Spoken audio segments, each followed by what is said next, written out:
Tapi begitu integritas penyelenggara itu dipertanyakan, dia mulai punya vestige, mulai punya kepentingan. Nah ini, mulai problem pemilu itu dari tahun 55 sampai sekarang itu ya sama, Bung. Begitu Bung ngomong ini soal hutang reformasi, rasanya begini sudah menampari saya itu loh. Yang makan duit negara, duit rakyat wajib dikritisi. Dan rakyat silakan berpraduga tak bersalah. Praduga bersalah pun sah. Kenapa? Makan duit rakyat kok.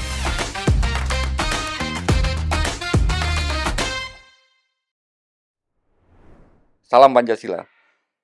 Kawan, bertemu lagi dengan saya Winarko Ngantiwani di Ruang Dialektika. Kali ini kita akan membalas tentang Pilkada 2024. Terutama bagaimana kemudian berbagai macam pengalaman dan kritik terhadap pelaksanaan Pilpres dan Pileg 2024 kemarin bisa meyakinkan kita bahwa nanti Pilkada akan berlangsung sesuai dengan aturan. Untuk itu kami mengundang salah seorang anggota Badan Pengawas Pemilu Republik Indonesia untuk membahas masalah ini. Kita sambut tamu Ruang Dialektika kali ini, Bung Toto Haryono. Apa kabar, Bung? Salam Pancasila. Salam Pancasila, Bung. Apa kabar? Alhamdulillah. Sehat ya? Sehat. Waras jiwa raga.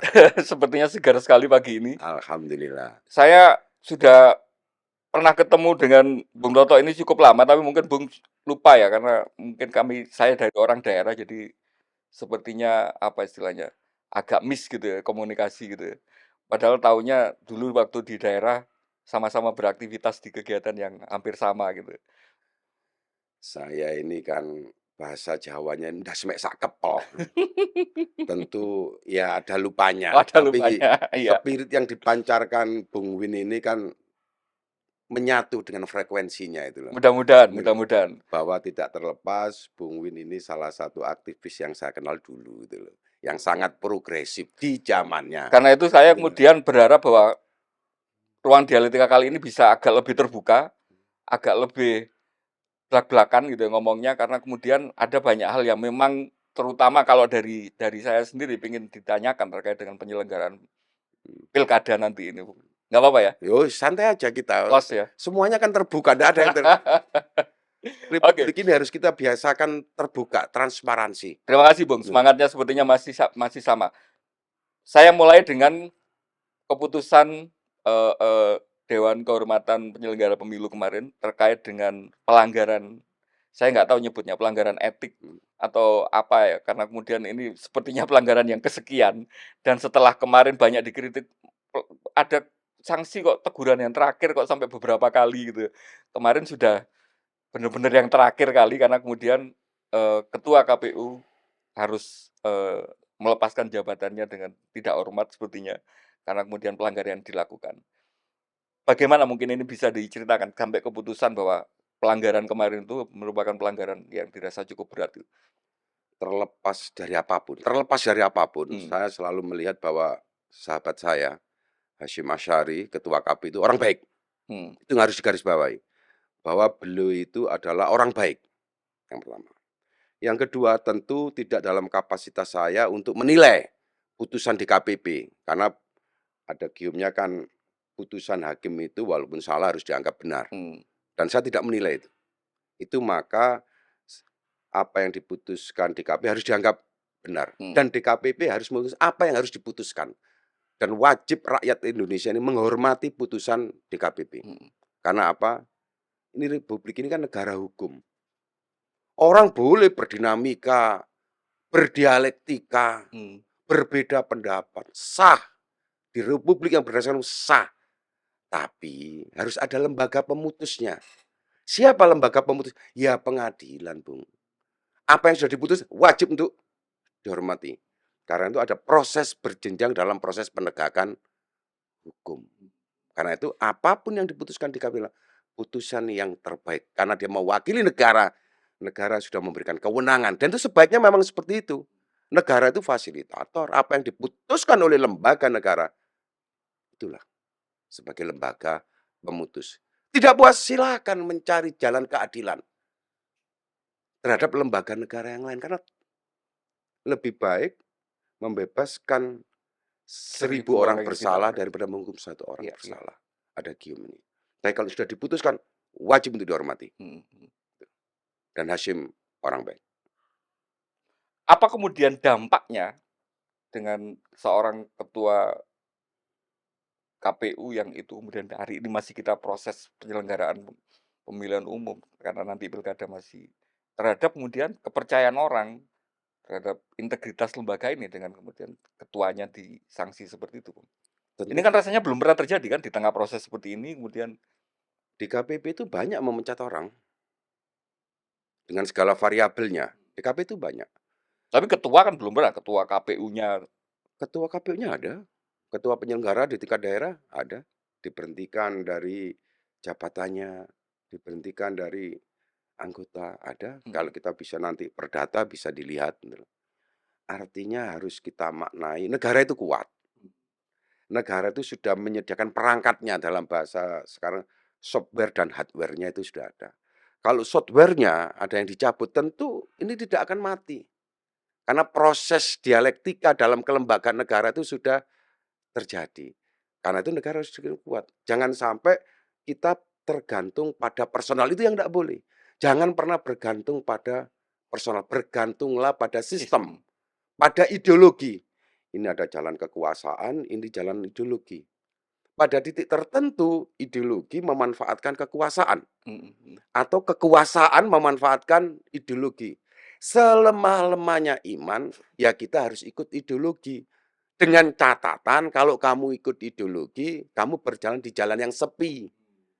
Kamu tidak dapat rempah-rempah kekuasaan, remah-remah kekuasaan, kan berjalan di jalan ideologi. Jalan di jalan pedang katanya. Di jalan pedang, karena berjalan di jalan pedang, ya wajar kalau tergores, luka. Bermainnya main pedang, Pak. Kecuali kalau main air ya basah. Kalau main pedang ya tergores. Ini filosofinya ini selemah-lemahnya iman, bergantunglah pada ideologi. Sama dengan di penyelenggara pemilu. Bagi orang-orang yang berada gium berideologi nasionalisme, sosiodemokrasi, ketuhanan, penyelenggara pemilu itu bukan sekedar pekerjaan, Bung. Ini aktualisasi ideologi. Karena sosiodemokrasi, pilar demokrasi salah satunya pemilu. Maka saya selalu menyebut, kejahatan tertinggi dalam dunia pemilu adalah mencuri suara. Kalau kekuasaan mau bermain-main itu, ya jangan ikuti. Resikonya apa kamu? Ya kamu tidak dapat rempah kekuasaan. Tidak terpilih lagi di jalur-jalur kekuasaan. Ya kembali ke jalan sepi. Tapi itulah keindahannya. Sepi dalam keramaian, ramai dalam kesepian. Tapi Bung, ada satu hal yang itu mungkin masih ya menjadi banyak pertanyaan dari masyarakat, terutama mungkin para pegiat demokrasi, bahwa di penyelenggaraan Pilpres dan Pileg kemarin, itu kan laporan pelanggaran ya baik dilakukan oleh tim sukses maupun peserta kandidat, itu kan sangat banyak sekali. Tetapi sayangnya tidak terdengar atau kurang terdengar berita bagaimana kemudian pelanggaran-pelanggaran tersebut ditangani. Minimal tidak ada sanksi yang kelihatannya cukup tegas, kemudian bagaimana kemudian pelanggaran-pelanggaran itu diberi hukuman gitu. Sehingga kemudian efek deterrence-nya, efek untuk kemudian biar itu tidak terjadi lagi, itu kan tidak terasa itu sebenarnya. Nah ini kan yang mengkhawatirkan memasuki Pilkada 2024 bahwa ini kemungkinan akan terulang lagi. Gimana menurut pandangan Bung? Tidak berlebihan juga itu loh. Jadi masyarakat, rakyat itu berhak menilai. Apapun yang menjadi output dari penyelenggara negara. Bahasa simpelnya itu siapapun yang makan duit negara, duit rakyat, wajib untuk dikritisi. Dan rakyat silakan berpraduga tak bersalah. Praduga bersalah pun sah. Kenapa? Makan duit rakyat kok. Harus dipertanggungjawabkan. Lewat apa? Aktualisasi penyelenggaraan negara. Bahwa rakyat pesimis, sah-sah saja. Optimis, sah-sah saja. Tapi bagaimana ini mendorong penyelenggaraan negara untuk berbuat menjadi lebih baik. Berkarya lebih baik, lebih baik, lebih baik, lebih baik. Dan tidak ada kata berhentinya lebih baik itu. Sama dengan konstruk negara adil dan makmur. Di mana sih negara adil dan makmur itu? Di mana ujungnya? Nggak ada ujungnya. Negara adil dan makmur itu ada kalau kita Garisnya mati. itu nggak ada kan? Nggak ada. Kalau kita mati baru negara adil dan makmur. Karena selalu mencari sehingga sampai ada ide mitos ratu adil. Kita selalu ada ratu yang paling adil pun kita masih berharap ada turun lagi ratu yang paling adil. Lebih adil lagi. Karena adil dan makmur itu adalah idiom kita. Yang harus kita cari. Apalagi yang mencari adalah yang makan duit negara. Itu pertanggungjawabannya, waduh. Lebih saya selalu begini. Saya itu lebih menghargai para perampok. Maaf ya, ini diam aja. Ini bukan yang betul ini. Karena perampok itu uang privat. Saya ngambil duitnya Bung 100.000. Maka paling saya akan bertanggung jawab. Terhadap saya sebagai yang kehilangan kan. Bung, dan penerima manfaat duit 100.000 itu. Anggap Bung Win ini orangnya humble, egaliter. Penerima manfaat dari 100.000 adalah uang 100. Saya bertanggung jawab dari penerima manfaat 100. Tapi 100.000 rupiah duit negara akan saya pertanggungjawabkan 200 juta rakyat Indonesia. Sebagai pihak yang berhak ya atas uang itu. Karena kita tidak tahu itu duit siapa. Mungkin duitnya anak yatim piatu yang dia dapatkan manfaat lalu dia beri di pasar swalayan, dipotong pajak. Duitnya orang-orang baik yang dia ingin menghargai tamunya, belanja gula di pasar swalayan, dipotong pajak. Duitnya maling sepeda motor. Yang resikonya kalau ketemu dibakar. Dia sudah maling, resiko tinggi, belanja di pasar swalayan, dipotong pajak. Dan duitnya saya makan, Bu. Betapa beratnya tanggung jawab ini. Apakah saya nakal? Tapi berusaha bersama-sama untuk menjadi yang baik. Dengan siapa? Dengan kalimat pesimisnya rakyat tadi. Itu yang menjadi api, selalu menjadi api untuk kita selalu berusaha berbuat menjadi lebih baik lagi. Baik, kurang baik. Karena apinya masih menyala. Kata masyarakat di Bali sana, saya habis dari Bali, ambil apinya, manfaatkan abunya. Karena apa? Abu ini bisa jadi apa-apa. Bisa jadi kertas gosok, bisa jadi apa. Supaya apa? Dialektika tetap terjadi. Itulah maka Bung Karno begitu dasarnya apinya. Abunya jangan dibuang. Manfaatkan. Supaya apa? Apinya tetap menyala. Namanya kertas gosok. Kalau nggak ada yang jadi kertas gosok, Bung. Bayangkan kata ini punya rumah yang bagus. Tidak punya asisten. Yang bagian nyuci piring, nyapu-nyapu. Rumah menjadi kotor. Nah, ini pekerjaan sederhana tapi sangat mulia. Gitu kan? Bung Karno bilang, ambil apinya. Abunya jangan disia-siakan. Itu Bung ini. Oke, itu tadi berkaitan dengan para pihak yang melakukan pelanggaran. Sekarang, ke dalamnya, Bung. Maksudnya kepada para penyelenggara sendiri, baik KPU maupun Bawaslu. Dengan ketika Piltek dan Pilpres kemarin terjadi begitu banyak pelanggaran, tentu saja kan perlu dilakukan evaluasi terhadap cara kerja, SOP, dan sebagainya. Ada nggak yang bisa digambarkan kemudian cara-cara atau langkah-langkah yang itu sudah memperbaiki kekurangan-kekurangan kelembagaan yang kemarin di penyelenggaraan Pileg, sehingga kemudian di Pilkada nanti itu akan lebih baik? Karena ada hukum itu. Ilmu hukum itu selalu ketinggalan dengan peristiwa yang akan dibuat aturannya.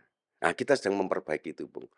Kesalahan-kesalahan, kekurangan pada pemilu kemarin. Kan kita nih, Bawaslu ini berterima kasih kepada MK. Salah satu kritik MK dalam pertimbangan hukumnya itu Bawaslu terlalu formalistik, legalistik gitu, dalam menangani tindak pelanggaran. Ini kita reduksi lagi, kita lakukan perbaikan per Bawaslu, peraturan Bawaslu soal penanganan pelanggaran, soal pengawasan ini sedang kita susun lagi, kita ajukan nanti RDP untuk mendapatkan perbaikan-perbaikan. Sehingga tidak ada lagi kesan bahwa laporan tapi tidak ditindaklanjuti.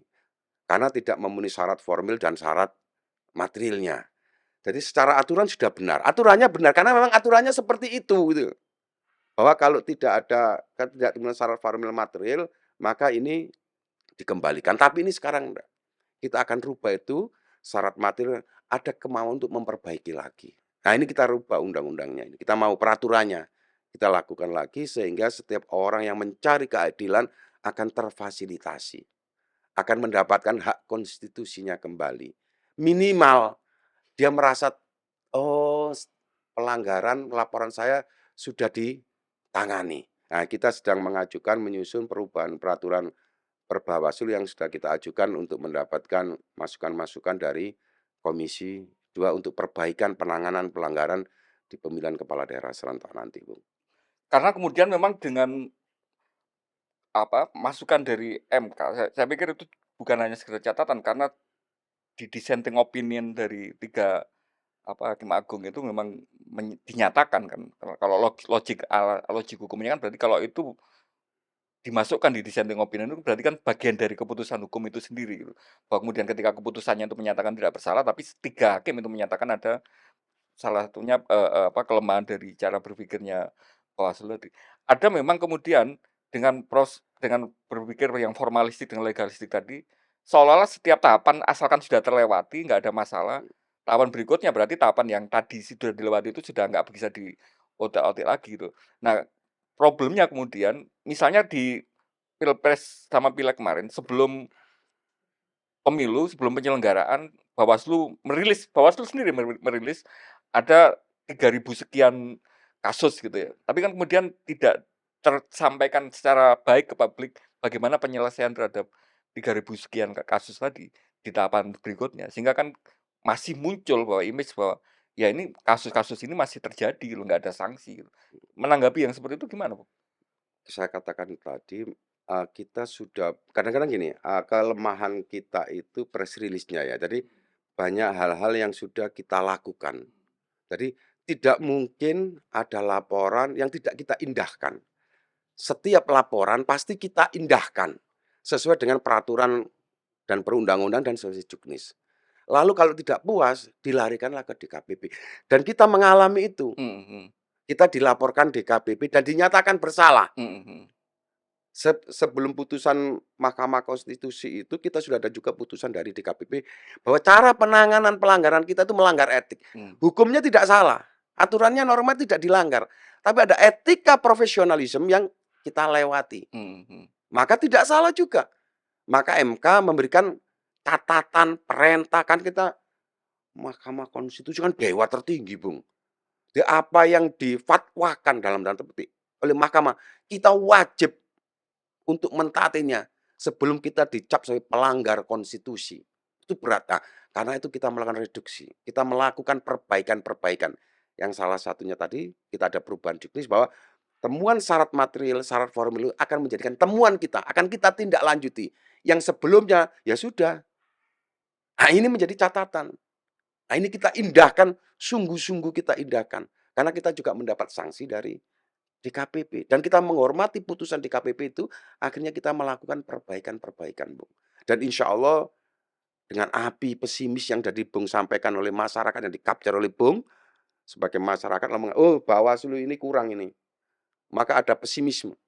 Nah, itu menjadi api kita untuk melakukan perbaikan yang salah satu sudah kita garap ini, sudah kita lakukan ini. Karena ada, ya ini mungkin Bung Toto selaku senior saya juga paham sekali logiknya kawan-kawan di 98 itu. Kekhawatiran terbesar dari ketidaknetralan penyelenggara adalah kehilangan semangat reformasi, yaitu bahwa penyelenggaraan pemilu itu memang harus lepas dari kekuasaan gitu kan. Pemilu itu sendiri harus diselenggarakan senetral-netralnya oleh penyelenggara. Sehingga kemudian kenapa itulah KPU Bawaslu selaku lembaga yang itu juga anak kandung dari reformasi dibentuk. Karena dulunya penyelenggaraan pemilu itu kan diselenggarakan oleh pemerintah itu sendiri gitu kan, bagian dari penyelenggaraan pemerintahan. Nah, hari ini dengan Bawaslu sudah dibentuk secara independen, KPU dibentuk secara independen, tapi masih muncul keraguan di masyarakat bahwa masih menjadi bagian dari orkestrasi kekuasaan itu. Ini ndak enaknya ketemu dengan aktivis lama itu ya seperti ini gitu. Begitu Bung ngomong ini soal hutang reformasi, rasanya begini sudah menampari saya itu loh. Menampari saya, tanggung jawab saya. Kalau ini kan sambatannya seorang adik kepada kakak Ya, gitu kan. justru itu yang tamparan-tamparan ini walaupun keras, walaupun muka saya merah, Tapi ini menjadi pelecut, menjadi api. Karena memang problem pemilu itu dari tahun 55 sampai sekarang itu ya sama, Bung. Ya itu saja. Artinya itu saja persoalannya itu. Tapi dinamikanya yang seninya yang berbeda. Dan kita harus kembali kepada akarnya. Apa akarnya? Penyelenggara itu, kan sederhananya gini, mohon maaf. Pemilu itu sepanjang penyelenggaranya punya integritas, penguasanya tidak cawe-cawe, bahasa cawe-cawe bukan bahasa saya, ini bahasa yang rame kemarin tuh. Sepanjang Dinyatakan sendiri ya, kok. sepanjang negara tidak cawe-cawe. Dalam artian yang positif atau negatif. Pemilu akan berjalan sesuai dengan alur perundang-undangan. Tapi begitu integritas penyelenggara itu dipertanyakan, dia mulai punya vestige, mulai punya kepentingan. Nah ini, mulai jadi ini yang bahaya kalau penyelenggaranya sudah ada kepentingan ya. kepentingan. Yang kedua ditambah oleh kekuasaan. Kekuasaan dengan perangkatnya. Apalagi dalam tanda kutip, apalagi nih, kalau negara ikut cawe-cawe. Ngeri nih, Bung. Pasti pemilunya tidak sesuai peraturan perundang-undangan. Karena itu yang paling penting menjaga integritas dan negara cukup sebagai fasilitator. Apa? Ya sudah, negara itu memfasilitasi kok. Negara tujuannya adil dan makmur tadi itu loh. Lalu digunakanlah perangkat demokrasinya. Apa? Ada penyelenggara pemilunya, ada kelembagaannya, ada anggarannya. Sudah, dilepaskanlah. Lalu diawasi negara, ada DPR sebagai pengawasnya. Kalau penyelenggaranya macam-macam, ambil, pecat. Diperangkatlah bentuknya DKPP untuk menilai itu. Untuk apa? Menjaga integritas dari penyelenggara. Karena penyelenggara pemilu kan ada Bawaslu, ada KPU, ada DKPP. Ah inilah. KPU sebagai pelaksana teknis, Bawaslu sebagai pengawasnya dengan tugas pengawas, pencegah, penindak, lalu ada DKPP yang mengawasi etika. Namanya etika itu kan berat, Bung. Lebih baik orang itu dihukum badan atau dihukum perdatanya, hartanya. Sanksi hukum positif itu kalau orang bersalah, kamu mencuri, ya kamu tak hukum badanmu. Kalau kamu ada dinamika problem keperdataan, disanksi hartamu. Tapi ini etik loh, Bung. Etik itu apa? Etika. Kalau kena sanksi etika itu, loh, ini manusia, Bung. Tidak layak berarti itu loh. Lebih tinggi etika itu dari sanksi badan dan sanksi harta. Harusnya seperti itu ya? Ya memang hanya harus seperti itu. Jadi kalau ada sanksi DKPP, peringatan keras, ini sudah menyangkut hak martabat kemanusiaan. Lebih baik orang itu disanksi hukum atau disanksi badan atau disanksi harta. Karena begitu selesai sanksinya, ya udah selesai gitu kan. Tapi kalau sanksi etik, loh, etika, moralitas, hukum itu kan berenang-renang, pakar hukum, hukum itu berenang-renang di lautan samudera moralitas, di samudera etika. Nah, kalau kamu disanksi etika, walaupun bukan sanksi badan maupun sanksi harta, tapi dibawa sampai akhir, berarti tidak layak jadi penyelenggara. Khusus untuk misalnya penyelenggara, berarti tidak layak kamu jadi penyelenggara itu. Gitu. Ini kan tamparan yang sangat keras seperti Bung tadi nyatakan, Toto, kamu itu jadi Bawaslu kan karena kamu dulu pernah bereformasi. Nah, sekarang mana tuntutan-tuntutanmu ini? Oh, itu kan juga tamparan, Bung. Gitu. Maka ya ayo bersama-sama. Maka Bung Karno selalu bilang, ayo gotong royong, gotong royong, gotong royong. Gotong royong itu bukan kalimat statis. Bukan kalimat berhenti. Tapi dia kata kerja. Jargon ini ya. Itu gotong royong itu kata kerja. Karena kata kerja something, lakukan. Dan tidak bisa sendiri. Selalu bersama-sama. Tidak mungkin gotong royong sendiri. Di dalam gotong royong itu ada asas keadilan. Ada asas kebersamaan, ada asas etika saling menghargai, menghormati. Nggak mungkin saya bergotong royong mengangkat batu kalau tidak ada kepercayaan. Kalau temennya nggak ikut kerja. Nggak ikut kerja. Karena ada kepercayaan maka terjadilah gotong royong. Karena itu gotong royong menjadi filosofis kita. Tidak mungkin orang bisa sendiri-sendiri. Negara pun bergotong royong. Ada yang dari partai politik segala golongannya masuk. Ada pembagian kekuasaannya legislatif, yudikatif. Ada pembagian kekuasaan, ada yang ngawasi, ada yang menghukum, memutuskan, tapi ada yang melaksanakan. Ayo bersama-sama gotong royong. Kalau kawin umat gotong royong ini hanya menjadi jargon, ya sudah Bung, tamatlah kita. Maka jangan ada sinisme terhadap kalimat gotong royong. Wah, gotong royong, kalimatnya sangat sinisme. Padahal ini kata kerja. Yang bisa menilai bekerja dan tidak bekerja itu adalah orang lain. Kita merasa sudah melakukan pekerjaan. Tapi ternyata orang lain, oh enggak, belum kamu. Sama dengan Bung tadi. Oh, kamu Toto, apa kamu? Makan duit negara, kerjamunya tidur aja. Oh, yang bisa saya merasa saya ini sudah sebagai Bawaslu sudah melakukan satu. Sudah pontang-panting sudah ini. Tapi kalau rakyat ngomong belum, berarti ya belum. Karena yang merasakan adalah rakyat. Nah, itulah menjadi apinya itu. Dan semoga Tuhan Yang Maha Esa memberikan kita rahmat. Kegotong royongan itu menjadi spirit bersama-sama untuk saling mengingatkan. Orang boleh antar lembaga bersitegang, tapi personalnya harus tetap bisa ngopi bareng. Karena kemudian ada ketakutan, bukan ketakutan, ada semacam ya kekhawatiran dari misalnya para pakar hukum. Ketika sebuah tindakan yang kemarin itu seharusnya merupakan bentuk pelanggaran, tapi tidak disanksi selama proses pileg dan pilpres kemarin, maka nanti di proses pilkada ya pasti akan terulang lagi gitu. Banyak kemudian para pengamat menyampaikan misalnya keterlibatan pemerintah dengan bansos. Di mana-mana ditemukan laporan di dissenting opinion-nya 3 hakim agung itu juga dipaparkan bagaimana kemudian bentuk-bentuk ini. Tapi kan kemudian tidak ada sanksi yang katakanlah jelas-jelas kelihatan selain yang ya katakanlah mungkin semacam pelanggaran etik tadi. Misalnya sanksi menteri sampai diberhentikan gara-gara dia mengkampanyekan ini merupakan bansos, merupakan pemberian presiden dan sebagainya. Atau ya saya berani mengatakan di sini misalnya keterlibatan aparat-aparat penegak hukum yang itu kemudian juga banyak laporannya. Tapi kemudian tidak ada sanksi, katakanlah misalnya seorang Kapolres di ini gara-gara terlibat dalam proses penyelenggaraan pilkada misalnya. Nah, ini kalau tidak ada sanksi-sanksi yang kemudian jelas menghukum tindakan-tindakan kemarin yang selama proses pileg dan pilpres ini, pilkada nanti kan akan tidak ada hambatan untuk mereka mengulangi lagi, Bung. Asumsi dasarnya ada gini.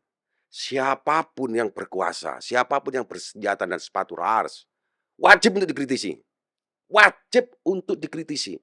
Bayangkan, Bung, kalau mereka yang punya senjata api tidak dikritisi, maka kalau orang awam berbeda paling meludahi atau memukul fisiknya. Tapi kalau mereka yang punya senjata, kalau tersinggung bisa bunuh orang, Bung, karena ini nalurian ya, ngangkat tembak mati. Nah, karena itu penguasa wajib untuk dikritisi. Sama dengan tadi itu petahana ini harus bukan berarti asasnya praduga tak bersalah. Harus kita karena apa? Dia paling mungkin untuk menggunakan kekuasaannya untuk kepentingannya. Maka Bawaslu juga cukup perangkat. Kalau tidak tersalurkan, maka ada undang-undang yang lain. Kita limpahkan itu ke atasannya langsung. Atas komisi ASN katakanlah itu kalau PNS atau ASN, kita berikan sanksi itu. Tapi bukan Bawaslu, karena undang-undang tidak mencakup segitu itu loh. Kita limpahkan ke atasannya untuk diberikan sanksi. Kalau atasannya tidak memberikan sanksi karena punya kepentingan, ingat loh ya, reformasi itu bisa berjalan 2 kali, 3 kali, 5 kali, 10 kali loh ya. Tunggu waktunya. Kalau setiap keputusan, setiap kebenaran terbengkalai, maka itu akan menyisakan waktu. Dan jangan salahkan jika terjadi reformasi atau revolusi lagi. 98 akan terulang lagi. Dan ini proses ada dalam teori pembusukan. Mungkin itu ya, dulu kan kita sering diskusi teori pembusukan. Mungkin kalau itu biarkan sekalian busuk, setelah busuk nanti meledak gitu loh. Tapi sebagai penyelenggara negara di berbagai posisi wajib untuk melakukan yang terbaik. Yang terbaik, yang terbaik. Siapa kontrolnya? Rakyat. Kalau rakyat bilang belum terbaik, artinya belum. Kita boleh ngomong, saya boleh kamu ngomong gitu. Kalau enggak mau, ya sudah keluar. Saya bisa ngomong, mohon maaf saya tidak sanggup saya akan keluar. karena telinga saya terlalu tipis. Maka kalau jalankan, apinya ambil apinya, terus bergerak, bergerak. Siapa yang berhenti dia terlindas sejarah dan mati. Artinya bisa nggak disampaikan di forum ini, memang sudah pernah ada ASN misalnya yang terbukti bersalah kemudian disanksi atas saran dari Bawaslu tadi, atau aparat penegak hukum yang kemudian disanksi karena pelanggaran yang dilakukan selama. Data kita menyatakan banyak sekali. Selalu tidak mungkin kita ini tidak melimpahkan perkara yang sudah masuk ke kita. Katakanlah ada keterlibatan, kita berikan kepada atasannya langsung. Karena undang-undang Bawaslu tidak itu. Ada undang-undang yang lain. Undang-undang yang lain kita arahkan sana. Bahwa dia disanksi oleh peringatan ringan, peringatan ya oleh atasannya. Berat, ringan itu rakyat. Normanya sudah ada. Tapi rakyat yang merasakan. Itu terlalu ringan, terlalu rakyat yang melakukan. Ya itulah. Maka kita harus pandai-pandai seperti yang Bung sampaikan tadi. Mendengarkan aspirasi rakyat. Kalau telinga kita terlalu mampat, maka tunggu tanggal waktunya. Entah itu menimpa kita, atau menimpa generasi di bawah kita. Bawaslu sudah melakukan sesuatu yang paling mungkin. Kalau enggak, ya Bawaslu resikonya apa? Ya dipecat, Bung. Ada DKPP, silakan.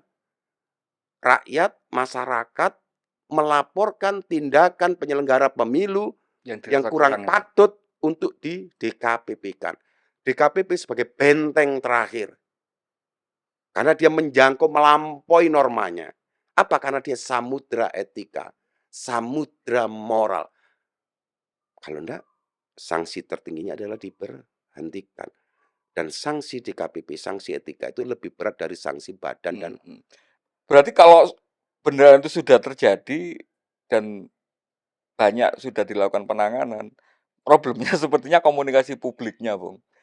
Sepertinya dari Bawaslu rasanya masih sangat kurang sekali kemudian menyampaikan, expose kepada masyarakat setelah diberitakan terjadi sekian banyak pelanggaran, ditemukan sekian banyak pelanggaran, maka sanksi atau tindak lanjut apa yang sudah dilakukan itu rasanya yang kurang banyak tersampaikan ke kami.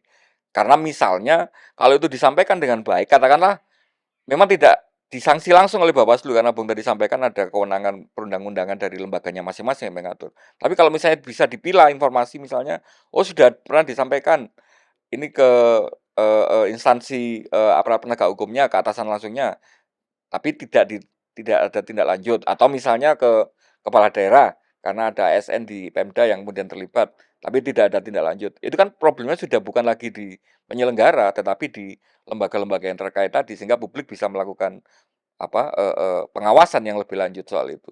Sepertinya memang problemnya komunikasi, Bung. Seperti katakanlah kayak KPK misalnya, dia habis tangkap tangan itu kan dipublikasi terbuka gitu.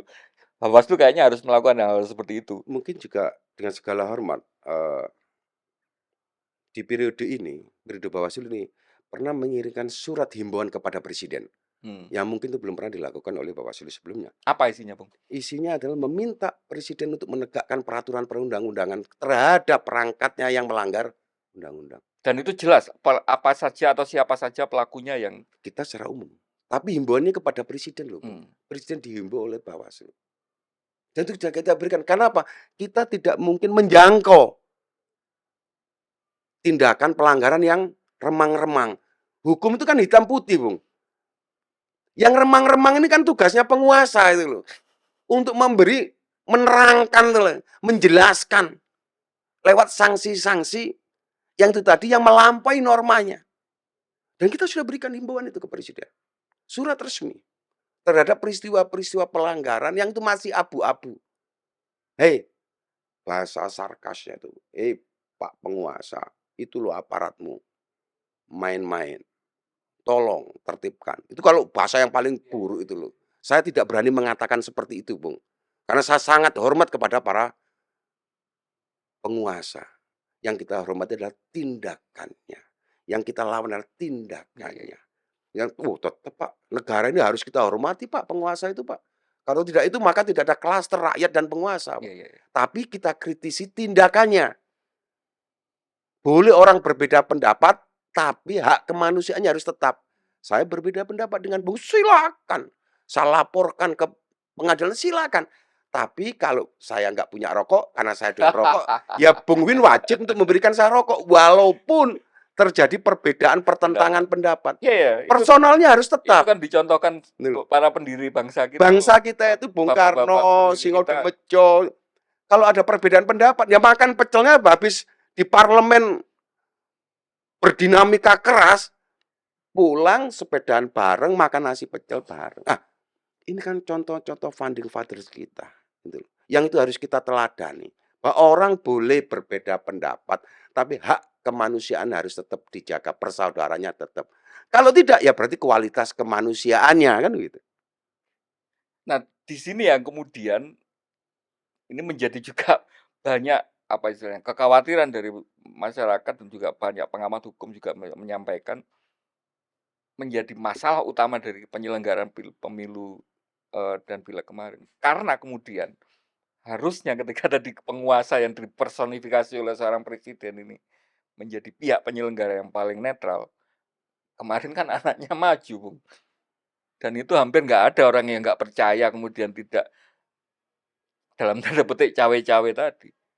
Ketika kita harusnya berharap bahwa secara kelembagaan presiden selaku penyelenggara tertinggi, pucuk pimpinan dari penyelenggaraan pemerintahan ini harusnya berada di posisi netral, tapi secara personal terlibat secara langsung vested interest-nya karena anaknya maju menjadi salah satu kontestan di pileg pilpres. Dan hari ini itu akan terjadi lagi karena kemudian sudah muncul wacana bahwa anaknya yang lain, mantunya juga akan maju di proses-proses pilkada. Sehingga kekhawatiran itu akan terjadi lagi kan sangat sangat masuk akal, itu akan berulang lagi gitu. Ini menurut Bung gimana? Pelajaran sudah ada. Bayangkan kemarin, dalam pemilu kemarin kan kita ini banyak memetik pelajaran. Bagaimana tokoh-tokoh senior, tokoh-tokoh tua seperti Pak Frans Suseno datang ke Iya ya, MK, para guru besar guru besar, dari berbagai macam kampus. datang ke Bawaslu, Pak Komarudin, Bu Sinta, tokoh-tokoh yang menyatakan, etika. Norma, saya katakan tadi, norma itu mungkin nggak salah secara hukum, salah aturan. Tapi di situ ada samudra etika, samudra moral. Hukum berenang-renang di lautan etika. Kalau etika ini dilanggar, maka tunggu tanggal mainnya. Nggak main-main etika itu. Karena etika itu melampaui sanksi badan dan sanksi harta. Nanti semesta yang bekerja gitu ya kira-kira ya. Semesta yang bekerja. Kita ini kan masyarakat. Lah kan ini lahir di Indonesia, Bung. Begitu lahir di Indonesia, lahir procot, tret. Wajib percaya kepada Tuhan Yang Maha Esa. Iya. Kalau kamu tidak percaya kepada Tuhan Yang Maha Esa, ya jangan lahir di Indonesia. Setelah lahir, keluar kamu. Tapi begitu lahir di Indonesia, wajib dia berketuhanan. Nah, ketuhanan yang kita pertanggungjawabkan. Nggak main-main itu. Orang boleh sok kuasa. Tapi kata Bung Karno, yang paling berkuasa hanya Tuhan Yang Maha Esa. Maka yang paling berkuasa, manusia boleh berkata. Yang paling kuasa adalah Tuhan Yang Maha Esa. Bung Karno sudah mengingatkan demikian, Bung. Maka platformnya adalah ketuhanan. Demokrasi yang ada kalimat sosionya. Nasionalis yang ada kalimat sosionya. Artinya sosio ini harkat dan martabat kemanusiaan. Demokrasi kita bukan demokrasi ala barat. Kami demokrasi yang ada sosionya. Yang menghargai, yang puncaknya adalah di musyawarah. Saling menghargai. Nasionalisme kita bukan chauvinis nasionalisme. Tapi ada sosio. Nasionalis. Kamu boleh ngomong kemana. Kami nasional yang menyelamatkan harkat dan martabat kemanusiaan. Bung Karno bilang, buat apa? Pemilu ini kan bukan ajang untuk pertempuran antar partai. Pemilu ini alat konsolidasi untuk menyatukan pendapat. Lewat apa? Lewat pemilihan. Bukan ajang pertempuran, karena alat. Demokrasi ini adalah alat. Pemilu adalah alat. Alat untuk apa? Menyempurnakan tadi Sosionasionalisme untuk menuju ke masyarakat adil dan hanyalah, loh buat apa kalau bunuh-bunuhan terus ada pemilu? Substansinya ndak kena, karena kita hanya alat. Nah, maka negara punya kewajiban apa? Menyelenggarakan pemilu yang mereduksi, meminimalisir pertempuran antar partai. Yang menjadi ajang gontok-gontokan antar sesama. Peran negara. Maka buatlah sistem pemilu yang meminimalisir itu. Sehingga pemilu bukan ajang semakin memperbesar kos politiknya. Yang akan menjadi dituduh, wah gara-gara pemilu biayanya mahal. Maka para negarawan harus berpikir, membuat sistem pemilu yang terbaik yang sesuai dengan kondisi keindonesiaannya. Itu tugas para pemikir. Karena apa? Ini alat, bukan tujuan. Pemilu ini bukan tujuan, tapi alat, kata Bung Karno. Untuk melakukan konsolidasi tadi. Konsolidasi sipil. Supaya apa? Di Amerika yang katanya mbahnya demokrasi aja, kekuasaan tertinggi Obama itu ya masih sipil. Nah, karena itu tadi maka konsolidasi sipil harus diperkuat untuk menjadi negara adil dan makmur. Penjaganya siapa? Perang aparatnya harus juga kuat untuk menjaga dalam negeri maupun ancaman luar negeri. Karena itu perlu militer yang kuat, kepolisian yang kuat untuk menjaga ketertiban dan keamanan. Kebijakannya tetap diserahkan kepada sipil. Bukan menjadi penyelenggara dan pelaksana pemilunya. Beda-beda, Bung. Gitu loh. Maka reformasi dulu tuntutannya apa? Kan jelas. Gitu loh. Makanya saya tadi mau masuk ke situ, Bung, dengan penjelasannya seperti itu. Sepertinya kan bagi generasi kita nalar bahwa kenapa penyelenggara negara, para penegak hukum itu tidak terlibat di kehidupan sipil itu kan sangat jelas waktu itu. Dengan berbagai macam sejarah waktu itu, betapa tentara bisa menjadi kepala daerah, anggota legislatif dan sebagainya. Hingga kemudian nalar reformasi adalah menghentikan semua itu, hapuskan dui fungsi ABRI, tentara harus profesional, polisi harus profesional, itu menjadi sangat jelas. Tapi kan semakin ke sini, sepertinya peran itu akan sepertinya pelan-pelan, mungkin tidak dengan keputusan politik yang jelas tegas gitu ya. Tapi sepertinya pelan-pelan itu kan mulai kembali lagi, Bung, sepertinya. Hari ini banyak sekali misalnya calon-calon cakada yang itu berasal dari aparat penegak hukum. Bagaimana kemudian juga di pemerintahan juga dengan beberapa keputusan presiden memungkinkan juga sipil, militer ini masuk di jabatan sipil gitu, menduduki jabatan sipil. Ini kan seolah-olah tanpa terasa gitu, kita kan mau dikembalikan lagi ke seperti era Orde Baru. Nah, ini kan pintunya di pilkada, ada di proses penyelenggaraan pemilu ini gitu. Itu kenapa tidak dalam tanda petik tidak ditabuhkan lagi seperti dulu, tidak dilarang lagi tegas seperti dulu gitu.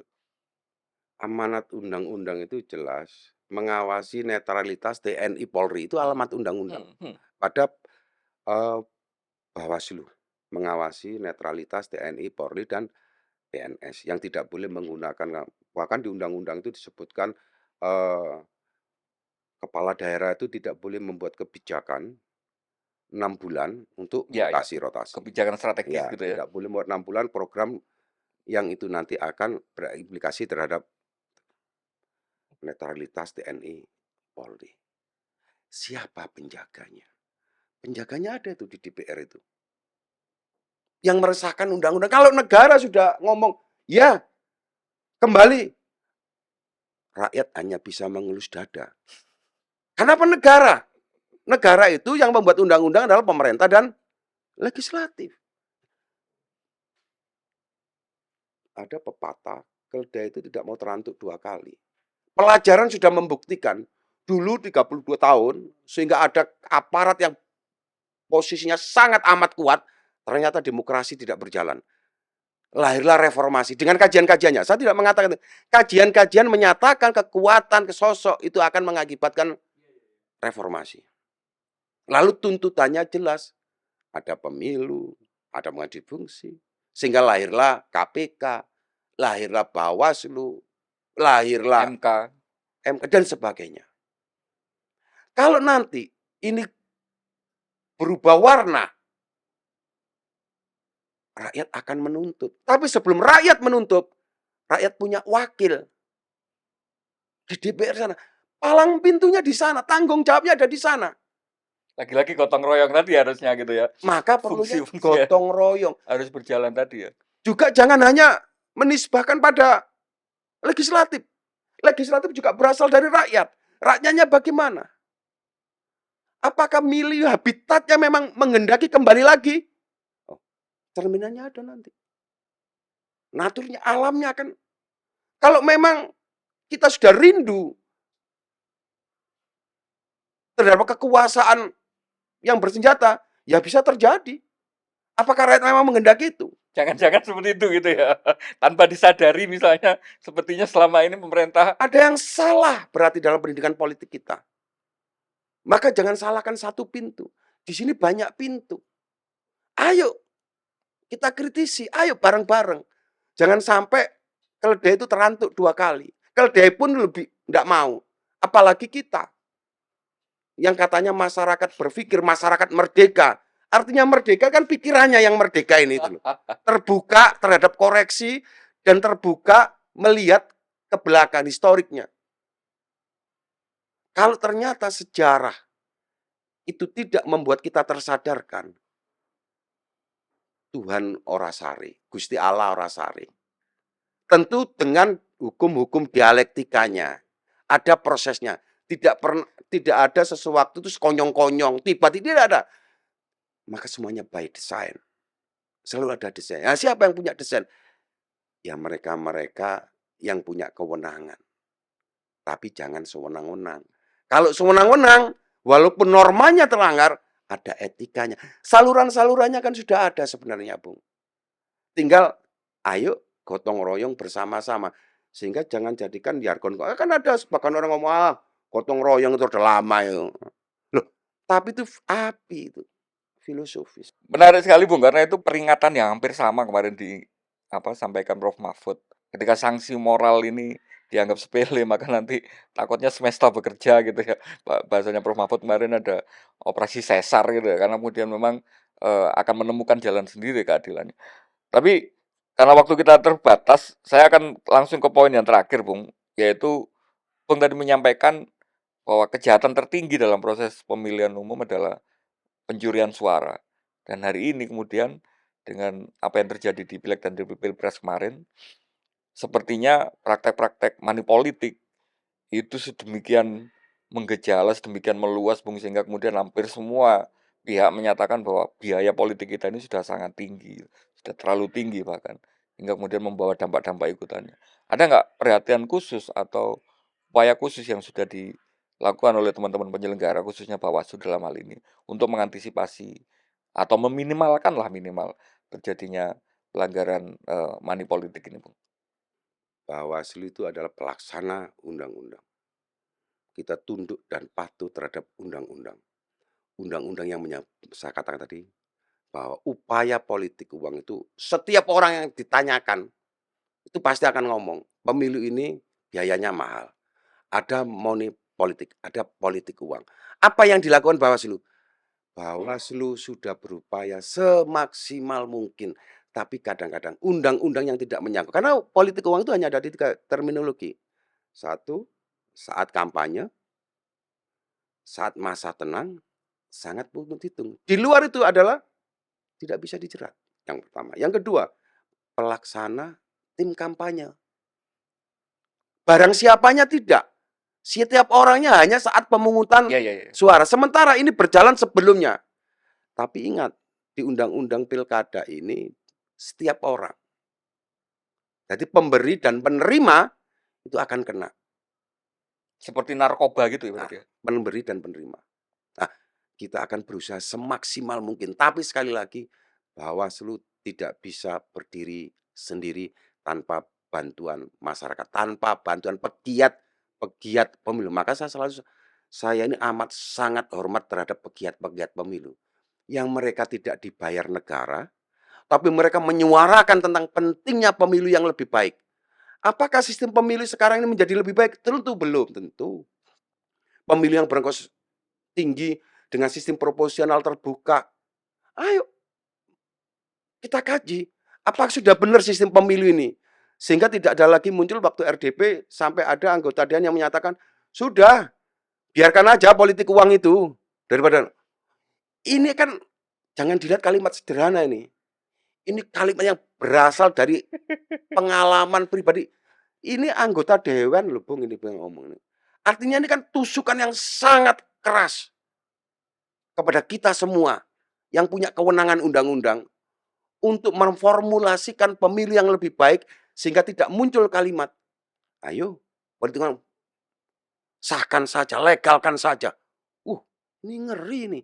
Orang dipilih bukan karena visi misinya, tapi dipilih karena popularitasnya, karena dia punya duit. Dan ini proses penghancuran masyarakat yang bertahap-tahap, sehingga kita menjadi masyarakat yang konsumtif. Apakah benar para ahli yang sudah, oh memang republik ini